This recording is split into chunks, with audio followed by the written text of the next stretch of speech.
లోకంలో ఉన్నవారందరూ ఘనత కావాలి, లోకంలో ఉన్నవారందరికీ పొగడ్తలు కావాలి. ఈ పొగడ్తల కోసమే డబ్బులు సంపాదిస్తారు, పేరు కోసం. కానీ దేవుడు స్పష్టంగా చెప్పేది ఏంటంటే, నీవు ఈ లోకంలో నుంచి వేరైపో పూర్తిగా. లోకం తన సంబంధులను ప్రేమిస్తుంది, కానీ నువ్వు లోక సంబంధివి కావు. నిన్ను ఏర్పాటు చేసుకున్నాను. మనుషులందరూ ఘనత కోరుకుంటే, మనుషులందరూ డబ్బు కోరుకుంటే, మనుషులందరూ ఈ లోకం సంబంధమైనవన్నీ కోరుకుంటా ఉంటే నువ్వేం కోరుకోవాలి?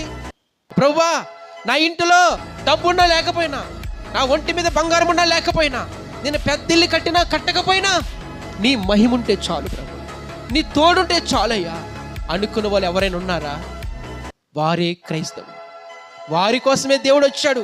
అందుకే దేవుడు స్పష్టంగా చెప్పేది ఏంటంటే, నేను మిమ్మును లోకములో నుండి ఏర్పరచుకుంటేని, అందుచేతనే లోకము మిమ్మును ద్వేషిస్తుంది.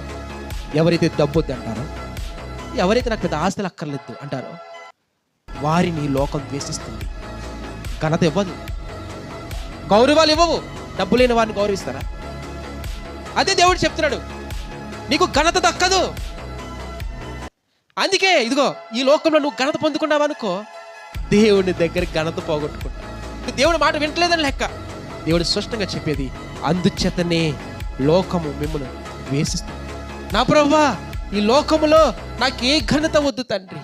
ప్రభువా, నీవు ఉంటే చాలు తండ్రి, నువ్వు నాకు తోడుగా ఉంటే చాలు తండ్రి, నీ సన్నిధి నాకు తోడుగుంటే చాలు తండ్రి అనుకున్న వారి కోసం దేవుడు ఎదురు చూస్తూ ఉన్నాడు.